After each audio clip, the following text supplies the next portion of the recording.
Welcome to WatchMojo UK, and today we're going to be counting down our picks for the top 10 infamous celebrity walkouts. I know what I went through. Awful.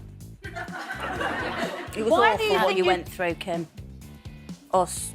Before we begin, we publish new content every day, so be sure to subscribe to our channel and ring the bell to get notified about our latest videos. For this list, we're going to be looking at times where celebrities have lost the plot and given unmissable moments on TV. Let us know in the comments your favourite celebrity meltdown. Don't be shy. No, be quiet. You are a rude, horrible woman at the moment, and you've got a very, very nasty energy about you. Be quiet. Number 10, Rio Ferdinand. Rio Ferdinand is one of the most successful footballers of his generation and has had one of the best mentalities out there. However, if this clip is anything to go by, his mentality might have waned since retirement. No, I'm not even joking, but I told the producer already, and he's two things... It's alright, bro. It's alright, bro. You know you're gonna bang someone in their face, bro. Whilst appearing on The Big Nasty Show, Rio appeared quite agitated with the show's producer and proceeded to inform the guests of his sudden mood change. Whilst the two hosts tried to play off the saga with humour, the former Manchester United defender walked off to a stunned audience. You don't need to do it, love. Yeah, don't worry about it. Just don't do it. No, I know, but you can't just take the piss like Go on, boy. Give it to them, bro. Where's the guy?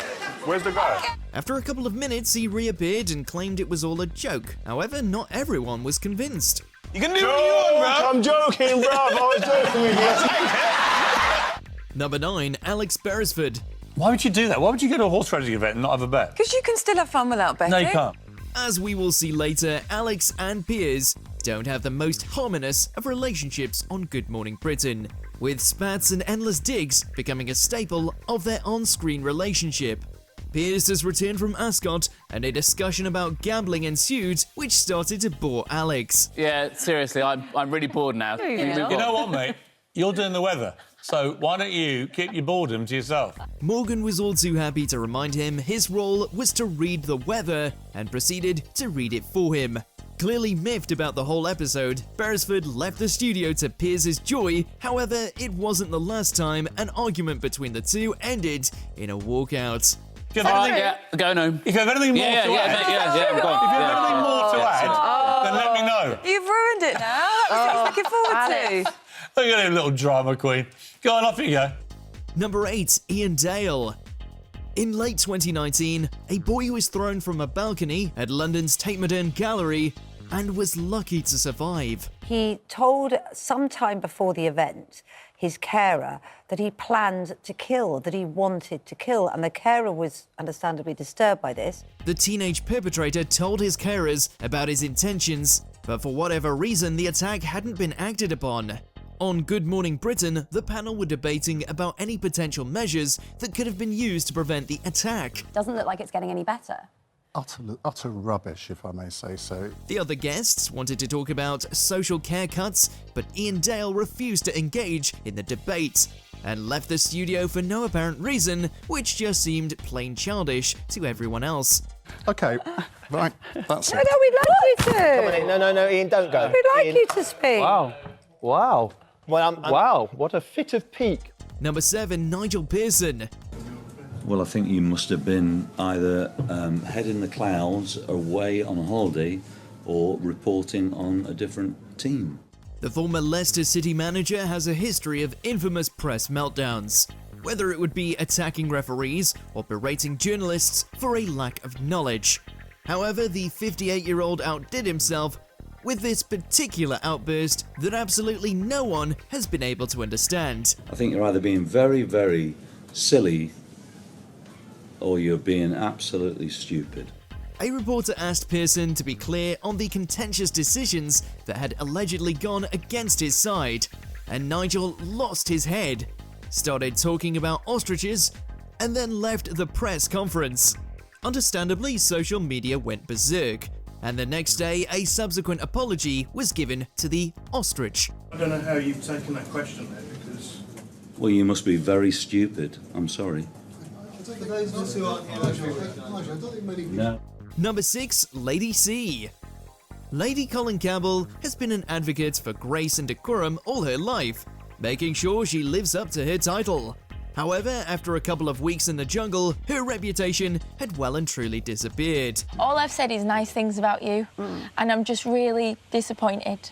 You're disappointed, I'm disappointed in you, my dear. The tension started to rise when she refused to take part in one trial and quit another, meaning the camp wouldn't be eating. However, full-blown rows were had about cans of tomato soup and throwing bugs onto fire with Tony and Duncan. As a democracy, you are the... It's a tin of bloody tomato soup. Exactly. One tin of tomato soup, for Christ's sake. End of story.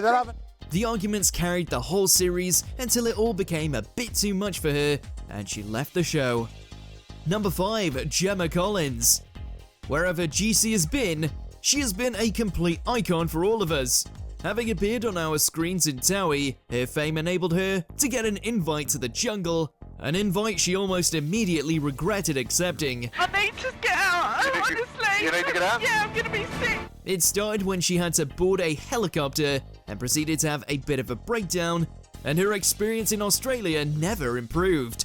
After spending time in jungle jail, she left the show only 3 days in, claiming that murderers get treated better. It's a personal decision I've had to make For myself, but it's the right one. Since her appearance, though, her fame has completely skyrocketed through Celebrity Big Brother and Dancing on Ice. Number 4, Kim Woodburn. You know what you did, and I'm going to tell you something. I tell you what I did. I didn't tell you how vile you are from day one. That's you, what my I should dear, have done. you, my dear. You're a horrible, self-centered, publicity-seeking witch. Kim made it her mission to make as many enemies as she could in the world of television. Perhaps her biggest would be that of Loose Women's Colleen Nolan, who supposedly wanted to extend the olive branch by inviting her to the show to patch things up after their confrontations on Celebrity Big Brother. I don't want to draw a line on You don't want to... because I will never forget what the likes of her and 7 others put me through. OK, well... I'll never forget it, never. But, because Kim, it was sad and awful and it was bloody cruel. But it was clear that Kim was thrown into the lion's den, with the Loose Women going on the offensive and Kim returning insults in kind. Kim decided enough was enough and walked off set. But the public was divided on who was in the wrong. I wouldn't want to sit and talk to lion Well, I trash think like that's you. sad. I think we should... Ofcom received 8,000 complaints for the Loose Women's behaviour. Number 3, Robert Downey Jr. I'm not saying that I'm such a fantasist that I felt like I was Tony Stark, but I felt like it was my persona. It's no secret that Robert Downey Jr. has had his problems with addiction, but he is usually tight-lipped when talking about the subject in interviews. So when Channel 4's Krishnan Guru Murphy asked him about his previous struggles and continued to prod, Iron Man made an early exit from the interview. Does that mean you're not a liberal, or that you came out of prison not being a liberal? Are we promoting a movie? The presenter has since said that he has no agenda and that Downey Jr.'s PR were warned about the topics. However, this hasn't stopped the 56-year-old from expressing his dislike of the interview, branding Krishnan a syphilitic parasite. That's still something. I'm sorry, I really don't. What are we doing? Well, I'm just asking questions, that's all. Right. I mean, okay. Bye. Thank you, guys. Number 2, Preston. Never Mind the Buzzcocks was a show that was known for harsh jokes and big laughs. All of the guests knew what they were getting in for when they appeared on the panel, apart from one. The Paris Hilton work was a low point for me. It wasn't what I wanted to be doing, and on top of that, it caused me some real problems with my hair. Lead singer of the Ordinary Boys, Preston, may not have gotten the memo, as when show host Simon Amstel started taking the mickey out of his wife Chantel, he turned very sour. In what was a pretty mild case of teasing, Simon read out Chantel's autobiography to the audience with a couple of jabs along the way. The photo shoot was for the Daily Mail, which made me feel really posh and upmarket. Oh, you I'll see you later. I can't What? Sorry. Oh, no, Preston, come on. Preston was irate, and instead of being a good sport, he stormed out. Number 1, Piers Morgan. As we have already discussed, Alex Beresford and Piers Morgan's relationship has been tetchy to say the least. I get it, they want to be able to do interviews and not to have all this horrible backlash that they keep getting. want positive media coverage. Throw in Morgan's rants about Meghan Markle, and it can only provide one iconic moment in British TV. The morning after Harry and Meghan's interview with Oprah Winfrey aired, the Good Morning Britain team were discussing the claims that were made by the pair, until Piers went hell for leather, throwing a few accusations. As well as the thousands of people who complained to Ofcom, Alex had enough of his co-presenter's comments, which then led to Piers' infamous walkout. No. Sorry, no. Sorry. Do you know what? That's pathetic. You can trash me, mate, but not my own No. stuff. See you later. I'm being... Sorry, can't do This is this. absolutely diabolical behaviour. Do you agree with our picks? Check out this other recent clip from WatchMojo UK and be sure to subscribe and ring the bell to be notified about our latest videos.